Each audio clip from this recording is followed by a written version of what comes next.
ধানের শীষের বাইরে কেউ দাঁড়িপাল্লাতে ভোট দেওয়ার কথা বলে সেখান থেকে সুস্থ হয়ে বাড়িতে ফিরে আসবেন বিএনপি নেতা কর্মীদের কাছ থেকে, আমার তো সেটা মনে হয় না।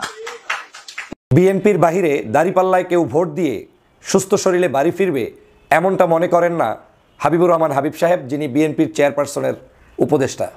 15ই আগস্ট আসছে কয়েকদিন পর। 15ই আগস্টে আওয়ামী লীগের বিরাট পরিকল্পনা আছে। গত বছর যা পারেন এবার তা করতে চায়। এজন্য আমাদেরও কিছু পরিকল্পনা আছে, আমাদেরও জেগে উঠতে হবে। বিশেষ করে পিনাকি ভট্টাচার্যদের কিছু পরিকল্পনা আছে। পিনাকিদের ডাকে সারা দিলেই হবে, আর কিছু লাগবে না। আজকে একটা নিউজের প্রতি দৃষ্টি আকর্ষণ করছি। তার আগে একটু বলি যে দেখেন, যে যেই কর্ম করবে ঠিক তার বিপরীতে সেটাই তার দিকে রিটার্ন হবে। অর্থাৎ আপনি যদি খারাপ কাজ করেন, যে খারাপ কাজটা করবেন ঘুরে ফিরে অন্য একটা খারাপ কাজ আপনাকে সেটার মোকাবেলা করতে হবে বা আপনার ঘাড়ের উপর এসে পড়বে।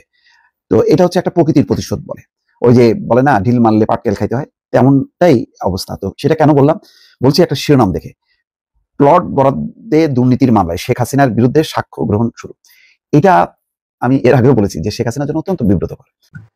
আসসালামু আলাইকুম দর্শক শ্রোতা, নতুন একটা ভিডিওতে স্বাগতম। এইমাত্র পাওয়া তাজা এবং গরম খবর। আজকের এই ভিডিওটি খুবই গুরুত্বপূর্ণ এবং চাঞ্চল্যকর। ডক্টর মোহাম্মদ ইউনূস এখন ভয়ঙ্কর ফাঁস করলো গণমাধ্যমে। আজকের এই ভিডিওটি সম্পূর্ণ দেখলেই সবকিছু বুঝতে পারবেন। আশা রাখবো সম্পূর্ণ ভিডিওটি দেখবেন, একটু স্কিপ করবেন না। বেশি কথা বাড়াবো না, বিস্তারিত ভিডিওতে চলে যাবো। তার আগে রিকোয়েস্ট করবো, যারা কোন ভিডিও দেখতে পছন্দ করেন চ্যানেলটি সাবস্ক্রাইব করে সাথেই থাকবেন। সেই সাথে আজকের এই ভিডিওটি সম্পূর্ণ দেখে অবশ্যই আপনাদের মূল্যবান মতামতটি কমেন্ট সেকশনে বলে যাবেন। চলুন এই ভিডিওতে লাইক করে দিয়ে আমরা বিস্তারিত ভিডিওগুলো মোবাইলের স্ক্রিন থেকে ধারাবাহিকভাবে একের পর এক দেখে আসি। বিএনপির বাহিরে দাঁড়িপাল্লায় কেউ ভোট দিয়ে সুস্থ শরীরে বাড়ি ফিরবে এমনটা মনে করেন না হাবিবুর রহমান হাবিব সাহেব, যিনি বিএনপির চেয়ারপারসনের উপদেষ্টা। আমার কেন জানি মনে হচ্ছে যে চেয়ারপারসনের উপদেষ্টা পদবীধারী যারা, তাদের সবাইকে এখন কম বেশি ভীমরুতিতে পেয়েছে। আর একজন চেয়ারপারসনের উপদেষ্টা হচ্ছে ফজলুর রহমান। তার মন্তব্য বক্তব্যগুলো আপনারা প্রতিদিন দেখছেন যে তিনি সকাল সন্ধ্যা আওয়ামী লীগের হয়ে কাজ করছেন, আর অন্যদিকে তিনি বাংলাদেশের দেশপ্রেমিক নাগরিকদেরকে যাকে তাকে রাজাকার বানিয়ে দিচ্ছেন। হাবিবুর রহমান হাবিব ভাইয়ের সাথে বেশ অনেক টকশো হয়েছে। 5ই আগস্টের পূর্বে একত্রে বহু স্মৃতি আছে, আমরা সংগ্রাম করেছি, লড়াই করেছি। 5ই আগস্টের পরেও তার সাথে আমার সাক্ষাৎ হয়েছে। কিন্তু সাম্প্রতিক সময় তার বিতর্কিত 3-4টি মন্তব্য জাতির কাছে আজকে তাকে প্রশ্নবিদ্ধ করছে এবং তার এই সিনিয়র রাজনীতিবিদ হিসেবে যে অবস্থান সেটাকে ধ্বংস করে দিচ্ছে। কি কারণে এমনটা হবে, যেটা আওয়ামী লীগ বলত যে নৌকার বাহিরে কেউ সেন্টারে আসলে আস্থা যেতে পারবেন না, নৌকায় ভোট না দিয়ে কেউ বাড়িতে ফেরত যেতে পারবেন না, নৌকায় ভোট না দিলে কেউ সেন্টারে আসবেন না, এই বক্তব্যগুলো তো বিএনপির নয়, এই বক্তব্যগুলো হচ্ছে আওয়ামী লীগের ফ্যাসিস্টের। অথচ এই বক্তব্যের বিরুদ্ধেই লড়াই করেছে গত 16 বছর জাতীয়তাবাদী দল, জামাতে ইসলাম, বাংলাদেশের সিংহভাগ রাজনৈতিক দল যারা দেশপ্রেমিক। কিন্তু হঠাৎ করে কেন ওই একই চরিত্র বিএনপির পরিচয়ে নেতারা তাদের মুখ থেকে এখন বের করার চেষ্টা করবেন? হাবিবুর রহমান হাবিব সাহেব বিএনপির চেয়ারপারসনের উপদেষ্টা, একজন সিনিয়র সম্মানিত ব্যক্তিত্ব, তার মুখে যদি এই বক্তব্য এখন আসে যে বিএনপির বাইরে কেউ যদি জামাতে ভোট দেয় সে আস্থা শরীর নিয়ে বা সে সুস্থভাবে বাড়িতে ফেরত যেতে পারবে বলে তিনি মনে করেন না, তার মানে তিনি মনে করেন যে এই মানুষগুলো আক্রান্ত হবেন, এই মানুষগুলোর কোনো অধিকার নেই। তাহলে গণতন্ত্রে কি অন্য যে কোনো একজন ব্যক্তি একটা ভোটও যদি সে পায় তার উপরে আক্রান্ত করার কিংবা তাকে নিরাপত্তা না দিয়ে তার উপরে জুলুম করার অধিকার কি আপনার আমার আছে? নাই। যে 16টি বছর রাজনীতির শেখ হাসিনা নষ্ট করেছে তার বিরুদ্ধে কথা বলেছে বিএনপি, আজকে সেই বিএনপির নেতা পরিচয় দিয়ে যদি আজকে বলা হয় যে জামাতকে ভোট দিয়ে সে সুস্থ শরীরে ফেরত যেতে পারবে না, এটা কি কোনো গণতন্ত্রের ভাষা হতে পারে? এবং এটার পক্ষে বলার কারণে আপনি কাউকে জামাত ট্যাগ লাগিয়ে দিবেন, কাউকে রাজাকার ট্যাগ লাগিয়ে দিবেন, এই হচ্ছে বাংলাদেশ। তাহলে পরিবর্তনের কি আসলো, বা পরিবর্তন যেটার জন্য আমরা লড়াই করেছি, সংগ্রাম করেছি, সেই পরিবর্তনের কি আমরা দেখতে পাচ্ছি? বাংলাদেশে আওয়ামী লীগবিহীন নির্বাচন হলে বাংলাদেশে স্বাভাবিকভাবেই জনগণ বিএনপিকে ভোট দিবে, জামাতকে ভোট দিবে, ইসলামী আন্দোলনকে দিবে, এনসিপিকে দিবে, গণ অধিকারকে দিবে, আরও যত পার্টি আছে যাকে খুশি তাকে ভোট দিবে। ভোটের মাঠে আপনি তো নিয়ন্ত্রণ করতে পারেন না। তাহলে আপনি এই বক্তব্য দেওয়ার মধ্য দিয়ে বিএনপি একটি বহুদলীয় গণতন্ত্রের রাষ্ট্র প্রতিষ্ঠার দল হিসেবে যে ক্লেইম করেছে নিজেদেরকে, শহীদ রাষ্ট্রপতি জিয়াউর রহমান বাংলাদেশে যখন আওয়ামী লীগ বাকশাল কায়েম করেছে, যখন বাংলাদেশের মানুষের অধিকার ক্ষুণ্ণ করেছে, পত্রপত্রিকা বন্ধ করেছে, রাজনৈতিক দল নিষিদ্ধ করেছে, সেই সময় তিনি ছিলেন বহুদলীয় গণতন্ত্রের প্রবক্তা, তিনি ছিলেন বাংলাদেশের মানুষের অধিকার ওপেন করে দেওয়ার একজন মহানায়ক। আজকে তার দলের একজন নেতা যদি এখন এই বক্তব্যগুলো দেওয়া শুরু করেন, তাহলে আপনার দলের বাকি নেতাকর্মীদেরকে কিভাবে নিয়ন্ত্রণ করবেন? গত কয়েকদিন আগে বলেছেন কি জানি, 2 পার্টির একই বিষ, হ্যাঁ, নৌকার ধানের শীষ। এই যে মন্তব্য যদি কেউ করে তার জিহ্বাটা টেনে কেটে ফেলে দেওয়ার জন্য আপনি নির্দেশ দিয়েছেন। আপনার খুব ক্ষুব্ধ মানসিকতা থাকতে পারে যে আপনি নৌকার সাথে ধানের শীষ মিলানো ঠিক হবে না। আমিও বলছি না, অবশ্যই ঠিক হবে না। আওয়ামী লীগ ফ্যাসিস্ট, তার সাথে বাংলাদেশে কোনো রাজনৈতিক দলের সাথে বিন্দুমাত্র তুলনা দেওয়ার সুযোগ নেই। কিন্তু এর মানে এই নয় যে আপনি কারো জিহ্বাটা আপনি ওখান থেকে দা পান, কুড়াল পান, যেখানে পান সেখান থেকে কেটে ছিন্ন বিচ্ছিন্ন করে ফেলবেন। এটা তো হতে পারে না, এটা তো সুন্দর বক্তব্য নয়, এটা তো কোনো অবস্থায় সঠিক কথা নয়। কিন্তু হাবিবুর রহমান সাহেব, আপনি এই মন্তব্য করে জাতির কাছে নিজেকে ছোট করেছেন, প্রশ্নবিদ্ধ হয়েছেন। এর আগেও আরেকটি অসংলগ্ন বক্তব্য এসেছে, যদিও সেই বিষয়টি পরবর্তীতে আপনি সংশোধন করার চেষ্টা করেছেন। ইমাম, মুয়াজ্জিন, জামাত ইসলামের লোকজন নিয়োগ পেতে পারবে না, এবং সেই নিয়োগ আপনার অঞ্চলে যাতে না হয় এ মন্তব্য করেছিলেন, কারণ আপনি তখন জামাতের সাথে আপনার ক্ষুব্ধ একটি অবস্থান ছিল। যাই হোক, এই তিনটি মন্তব্যই আমাকে ব্যথিত করেছে। আপনি একজন সিনিয়র রাজনীতিবিদ, আপনাদের কাছ থেকে বাংলাদেশের তরুণ প্রজন্ম, বর্তমান প্রজন্ম শিখবে, কিন্তু আজকে আপনারা বলছেন এই ধরনের বক্তব্য দিয়ে বাংলাদেশের মানুষের কাছে কিভাবে গণতন্ত্রের দাওয়াত পৌঁছাবেন, কিভাবে মানুষের ভোটাধিকার পৌঁছাবেন, কিভাবে মানুষের ন্যায্য অধিকারকে প্রতিষ্ঠিত করবেন। তার মানে হচ্ছে এই বাংলাদেশে যদি আপনার ভাষ্য অনুযায়ী জাতীয় সংসদ নির্বাচনের ক্ষেত্রেই যদি এই অবস্থা তৈরি করেন, যেটা অন্তর্বর্তীকালীন সরকারের নিয়ন্ত্রণে বা তত্ত্বাবধায়ক সরকারের মাধ্যমে হবে, তাহলে আগামী দিনে যদি সরকারের অধীনে যে কোনো নির্বাচন হয়, সেই নির্বাচনগুলোর অবস্থা কি দাঁড়াবে সেটা তো আপনার বক্তব্য থেকে স্পষ্ট। বিরোধী মতের কেউ তো আপনার ওখানে যেতেই পারবে না, বিরোধী আদর্শের কোনো মানুষকে আপনি তো সেখানে ঢুকতেই দিবেন না, বিরোধী মতের মানুষদেরকে আপনি তো সেখানে কাজ করতে দিবেন না। তাহলে গণতন্ত্র আসবে কোত্থেকে? এভাবেই আজকের আমাদের এই গণতন্ত্রকে ধ্বংস করে দেওয়া হচ্ছে, শেষ করে দেওয়া হচ্ছে। প্রিয় সহযোদ্ধা ভাইরা, দেশপ্রেমিক ভাই ও বোনেরা, আমাদের এই গণতন্ত্রের পথে এখন বাধা অনেক দূরের মানুষ নয়, আমাদের মধ্যেই লুকায়িত বিভিন্ন মানুষ রয়েছে। আমি জানি হাবিব ভাইয়ের পূর্বের ইতিহাস ভিন্ন দলের থাকতে পারে, ভিন্ন আদর্শের থাকতে পারে, তার বক্তব্যের মধ্য থেকে ওই আদর্শের কিছু আসবেই। ফজলুর রহমান সাহেবের তো স্পষ্ট তার কি আদর্শ লালন করে না করে তা তো এখন স্পষ্ট হয়ে যাচ্ছে জাতির কাছে। তিনি তো 24 ঘন্টাই আওয়ামী লীগকে নিয়েই ব্যস্ত, বিএনপিকে নিয়ে তার কোনো চিন্তাই নাই। কিন্তু দুঃখজনক হলেও সত্য, এই মানুষগুলো একটা শোকাচো খায় না, এই মানুষগুলোকে এখন পর্যন্ত কেউ ওয়ার্নিংও দেয় না, এই মানুষগুলোকে এখনো টকশোতে নিয়ে বিতর্কিত মন্তব্য করিয়ে তারপরে আজকের বাংলাদেশের কঠিন এক পরিস্থিতির মধ্যে দেশটাকে নিয়ে যাচ্ছে কেউ কেউ। অনেক সাংবাদিকরাও এদের কাছে এমন কিছু প্রশ্ন করে যেই প্রশ্নের উত্তরগুলোর মধ্য দিয়ে আমরা আজকে দেখতে পাচ্ছি তাদের ভিতরে লুকায়িত সেই সকল কালো অধ্যায়গুলো। কিভাবে ফজলুর রহমান সাহেব বাংলাদেশের যারা আজকের বিপ্লব সাধিত করেছে সেই বিপ্লবীদেরকে, সেই সকল যুবক তরুণদেরকে রাজাকার বলেন, রাজাকারের বাচ্চা বলেন, যেটা শেখ হাসিনা পূর্বে বলে গিয়েছিল। আজ এই বাংলাদেশের প্রত্যেকটি সেক্টরে এই একই অবস্থা বিরাজ করছে। অতএব এই ধরনের মন্তব্য বক্তব্য দিয়ে বাংলাদেশের মানুষের হৃদয় অর্জন করা তো যাবেই না, বরং আপনাদের থেকে বাংলাদেশের জনগণকে সতর্ক হওয়ার আহ্বান জানাই। এই মানুষগুলোর ব্যাপারে আমাদেরকে সতর্ক হতে হবে, এবং তাদের জন্য আমাদের গণতন্ত্র ব্যাহত হোক সেটা আমরা কোনোদিন হতে দেব না। তাদের এই সকল কথাবার্তাগুলোকে সামনে রেখেই আগামী দিনের বাংলাদেশের গণতন্ত্রের পথে যে বাধা, সেই বাধা আমাদেরকে অতিক্রম করতেই হবে, না হয় এই বাংলাদেশ স্বাধীনভাবে থাকবে না।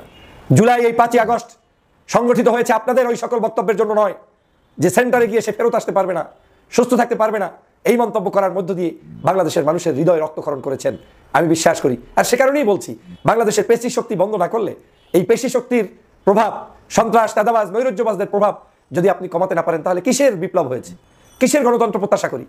যে দেশে আমি আমার মতো করে একটা ভোট দিয়ে সুস্থ শরীরে ফেরত আসবো না বলে মন্তব্য করেন সিনিয়র নেতারা, সে দেশে আপনি কিসের গণতন্ত্র পাবেন বলেন? কার গণতন্ত্র, কার জন্য লড়াই? বিএনপি বাংলাদেশে একটি বৃহত্তর রাজনৈতিক দল, তিনি মাঠে থাকবেন, লড়াই হবে, যুদ্ধ হবে, এই যুদ্ধে তাকে জয়যুক্ত করার মতো হওয়ার মতো এবিলিটি তার, নিজেকে সক্ষমতা অর্জন করতে হবে। তাই বলে যারা ভালো করতে পারে ভেবে তাদেরকে সেন্টার থেকে বয়কট করতে হবে, জামাতে মানুষ যোগ দিতে পারে ভেবে তাদের উপরে আক্রমণের মানসিকতা পোষণ করতে হবে, এটা তো সুন্দর কাজ না হাবিবুর রহমান হাবিব ভাই। এই মন্তব্য আপনাকে অনেক দূরে ঠেলে দিয়েছে জাতীয় রাজনীতি থেকে। আর এটাই এখন বাস্তবতা। দল চাটতে চাটতে এমন পরিস্থিতি আমাদেরকে করতে হচ্ছে যে এখন আমাদেরকে আর ডান বাম দেখার সুযোগ নেই, এই সকল অপকর্মের সাথে আমাদেরকে লিপ্ত থাকতে হচ্ছে। প্রিয় সহযোদ্ধা ভাইরা, অতএব আসুন আমরা সবাই মিলে গণতন্ত্র প্রতিষ্ঠার জন্য সংগ্রাম করি, এবং সে গণতন্ত্র হতে হবে ন্যায্যতার ভিত্তিতে। এই সরকারকে সতর্ক হওয়ার আহ্বান জানাই। 15ই আগস্ট আসছে কয়েকদিন পর। 15ই আগস্টে আওয়ামী লীগের বিরাট পরিকল্পনা আছে, গত বছর যা পারেন এবার তা করতে চায়। এজন্য আমাদেরও কিছু পরিকল্পনা আছে, আমাদেরও জেগে উঠতে হবে। বিশেষ করে পিনাকি ভট্টাচার্যদের কিছু পরিকল্পনা আছে, পিনাকিদের ডাকে সারা দিলেই হবে, আর কিছু লাগবে না। দর্শক, বিএনপি 15ই আগস্ট, আওয়ামী লীগ 15ই আগস্ট এবার পালন করতে চায়।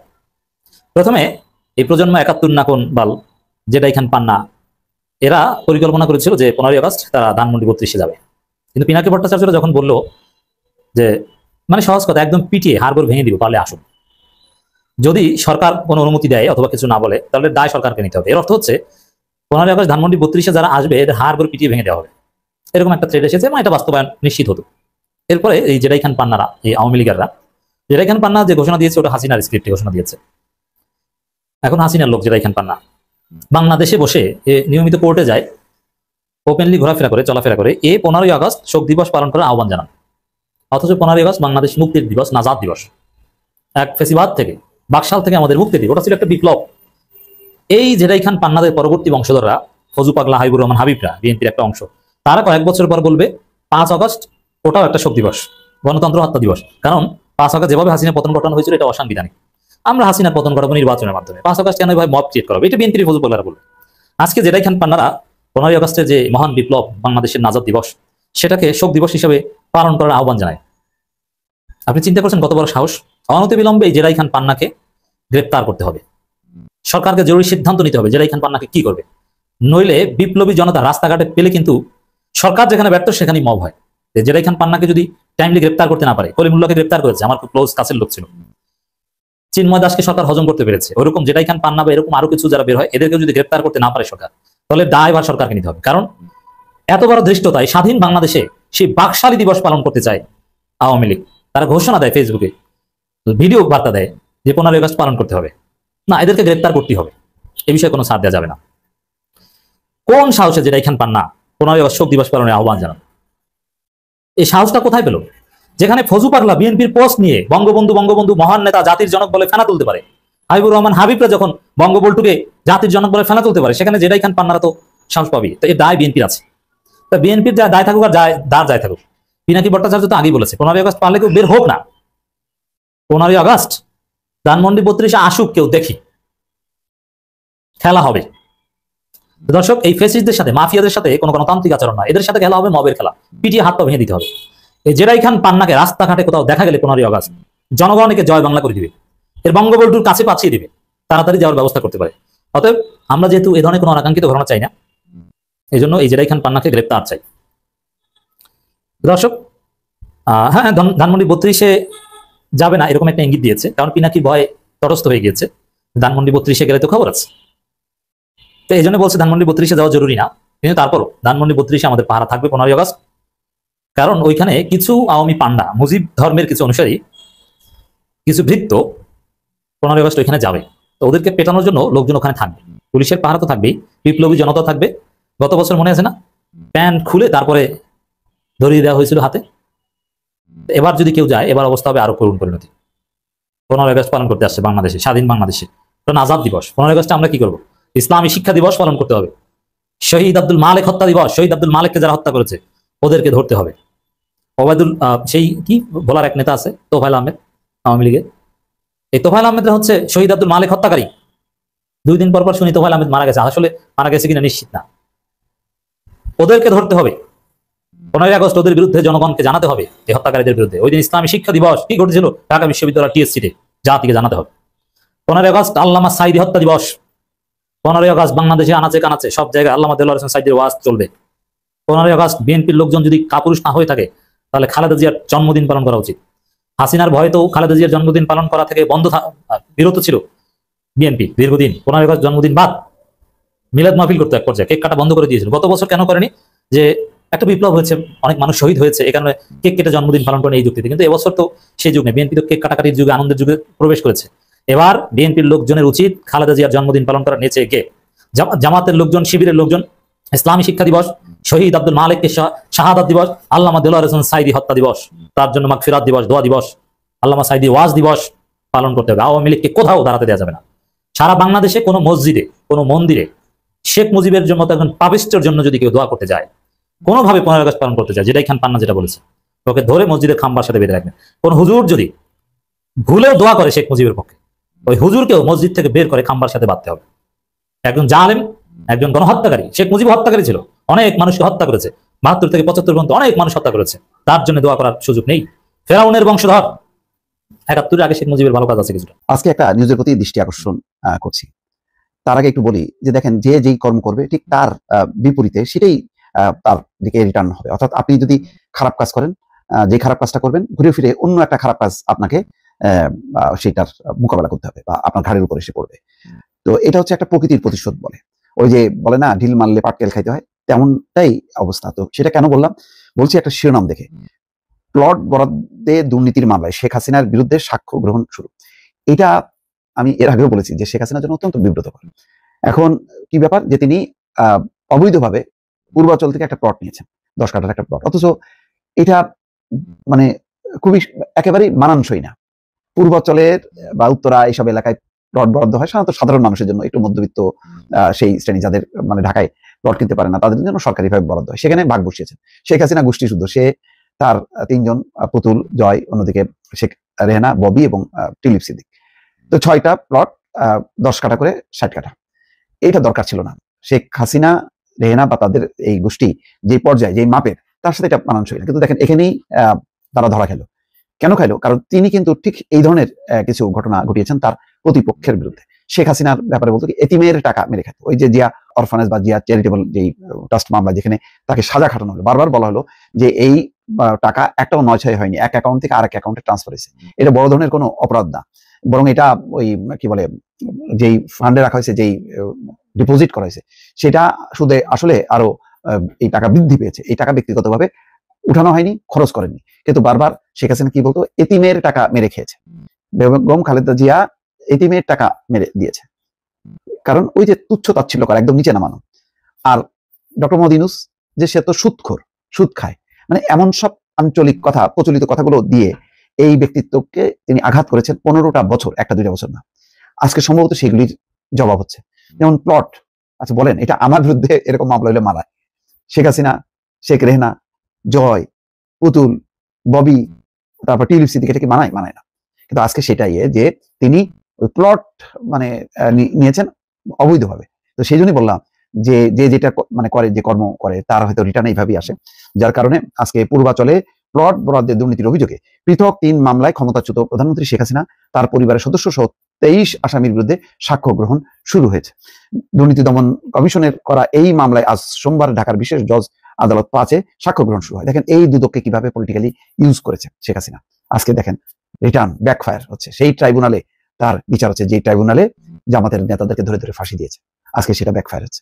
সেজন্য বললাম যে আপনি যেমনটা করবেন খারাপ কাজ, সেই খারাপ কাজের দায় আপনার উপরে পড়বে। প্রিয় দেশবাসী, শুরু থেকে শেষ পর্যন্ত যারা এই ভিডিওটি দেখেছেন সকলকে জানাই অসংখ্য অসংখ্য ধন্যবাদ। যারা এরকম নিউজ ভিডিও পেতে পছন্দ করেন তারা অবশ্যই এই চ্যানেলটি সাবস্ক্রাইব করে পাশে থাকা বেল আইকনটি বাজিয়ে দিবেন। যারা এখন এই ভিডিওটি শেয়ার করেননি, এই ভিডিওটি দ্রুত শেয়ার করে সকলকে দেখার সুযোগ করে দিন। আজকের মতন এই পর্যন্ত, দেখা হচ্ছে পরবর্তী কোনো ভিডিও নিয়ে ইনশাল্লাহ।